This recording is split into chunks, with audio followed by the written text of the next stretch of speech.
Well, we're going to have our Bible reading and just spend a few moments thinking about it. So we're in our signs, in the 7 signs from John's Gospel, and we're going to look at the third sign today, and that is John chapter 5, verses 1 to 15. John chapter 5, verses 1 to 15.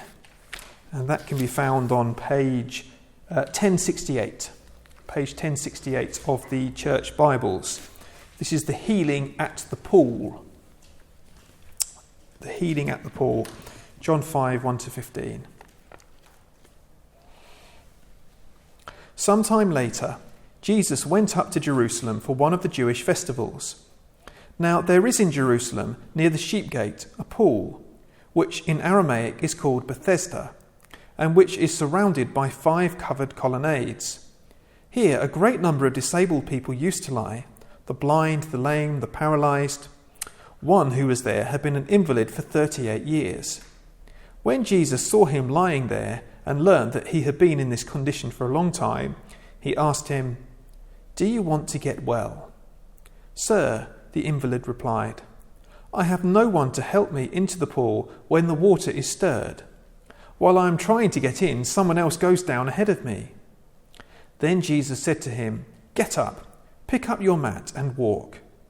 At once the man was cured. He picked up his mat and walked.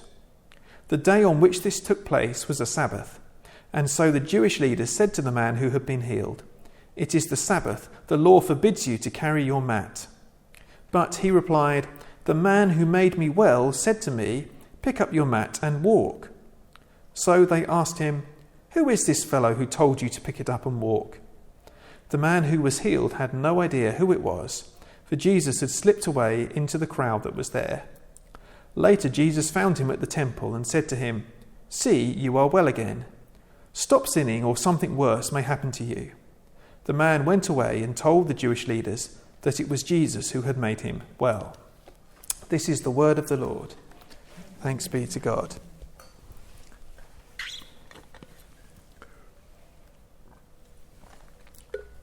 Well, it's an interesting passage today because we're thinking about getting well, something which we've been spending a lot of time thinking about as a society, haven't we, over the last sort of 12 months, give or take, about getting well. And that's what this passage is really about. It actually uses the word well about 6 times. If you include the what's in the footnote there, in the NIV, we'll come on to that. So this passage really is all about getting well. Now, as we've been seeing, the 7 signs are looking at who Jesus really is. And we've been thinking about who he is and what that means for us. And what we're thinking about today is that Jesus is the one who can make us truly well. Jesus is the one, the only one, who can make us truly well. But what does that mean? Well, let's go through the story. Jesus was going up to Jerusalem for one of the festivals, and there was a pool which is called Bethesda. I'm not sure whether this is significant at all, but it just means a house of outpouring or a house of mercy. Whether that's particularly significant in the story, I don't know. They said there's a lot of disabled people, as in those who were particularly, needed healing. So those who were paralysed, or those who were unable to move themselves. There was this idea that, as you may see in the footnote, an angel of the Lord would come and stir up the waters, and the first one into the pool after each such disturbance would be cured of whatever disease they had. So that was the idea. That was the idea behind it. Now, I don't think that this is saying that. I don't know whether this was literally an angel. I think there is some suggestion it may have been fed by an intermittent spring underneath the pool, and that this kind of myth had arisen about healing, because it seems a very odd way for God to kind of go about doing it. It sounds more like superstition, really, rather than actually something from God. So that was sort of what was going on. It was superstitious. You still get this people go on pilgrimages. They think if I go and put my hand or touch this water, drink from this water, I'll be healed. And you still get that today. It happens all the time. So it sounds like that kind of thing. And so there was one man who was there, and he'd been an invalid for 38 years. 38 years. It's a long time.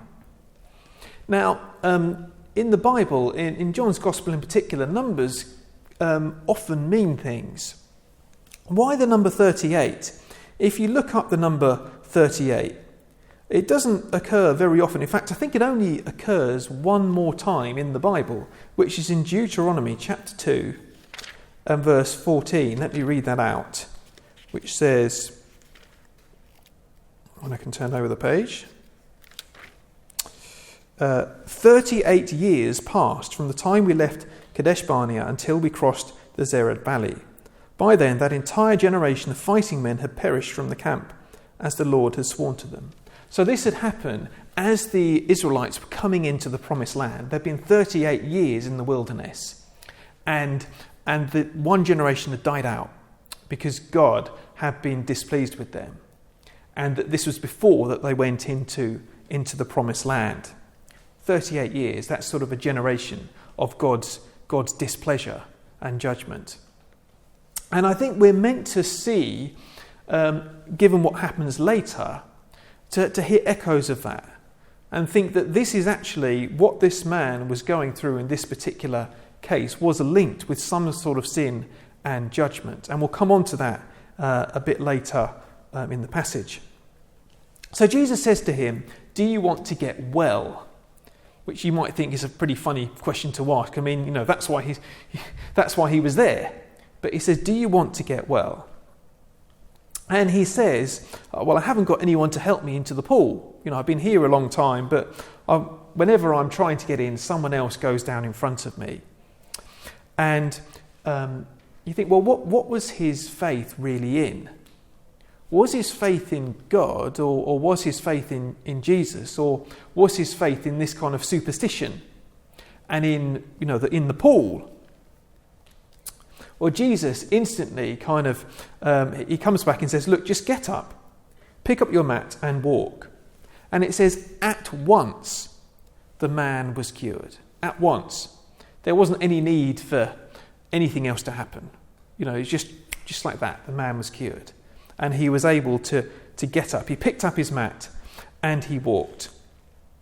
And it just goes to show what sort of authority Jesus has, doesn't it? That he didn't need a pool.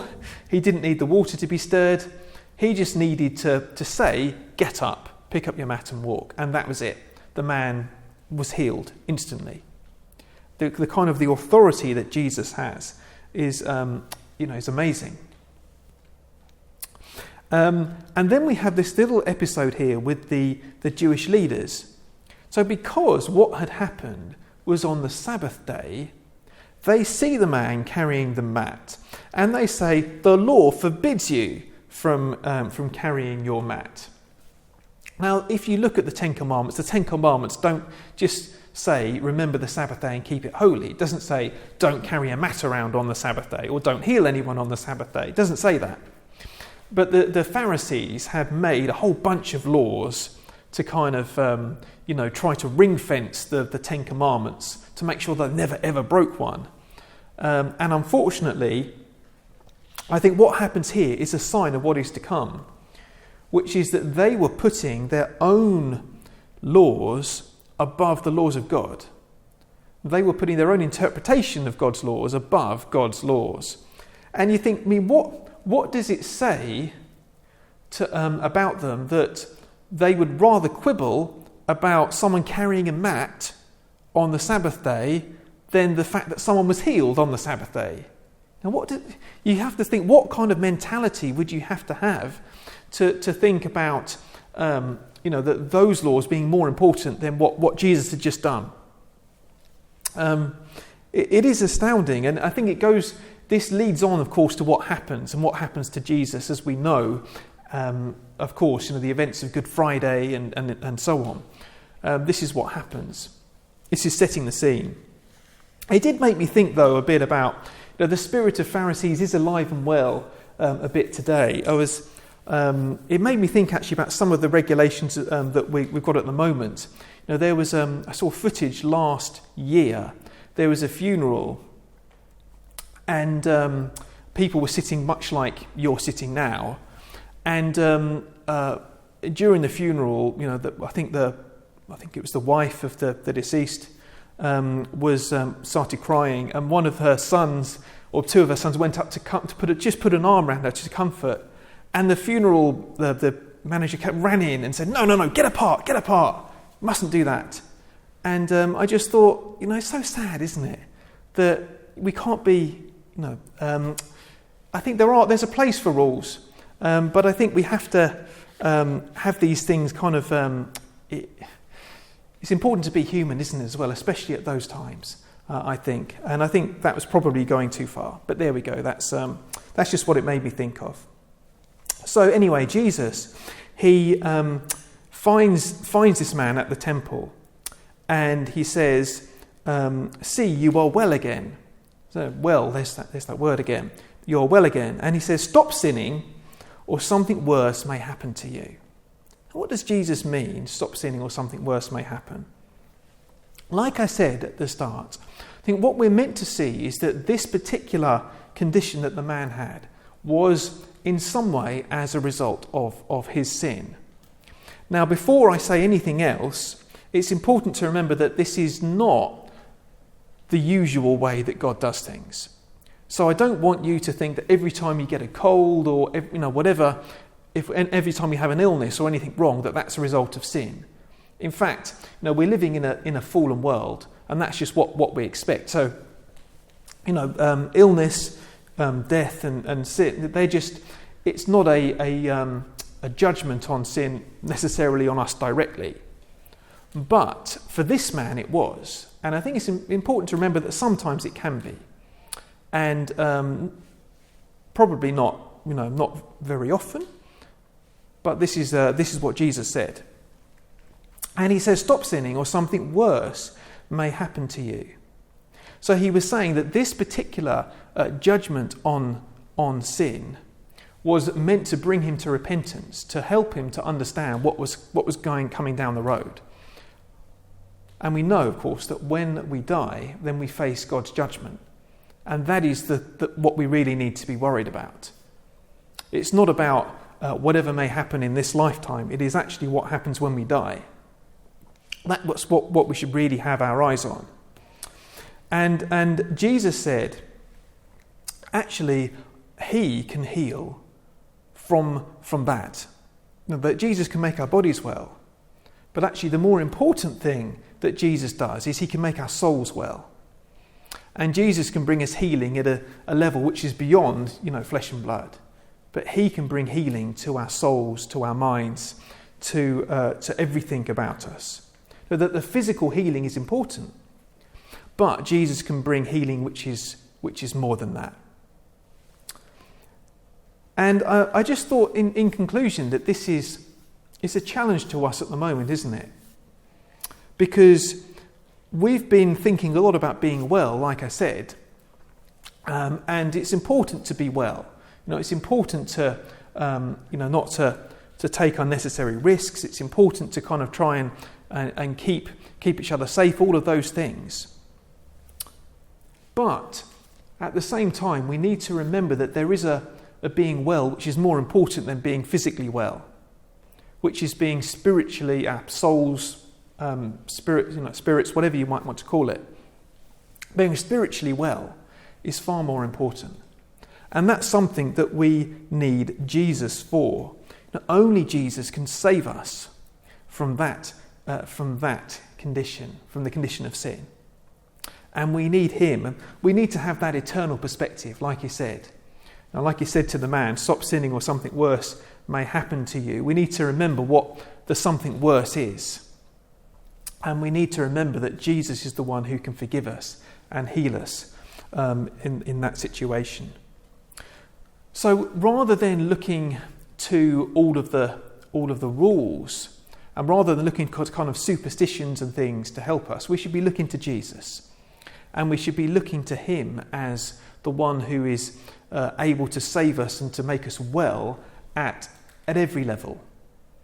And that whatever we may go through in this life physically, that one day there is a day coming where those who turn from sin and turn to Christ, everything will be perfect, and there'll be no more sickness, there'll be no more anything bad in that new world that we can belong to because of Jesus and through him. And that's something that we can look forward to. Amen.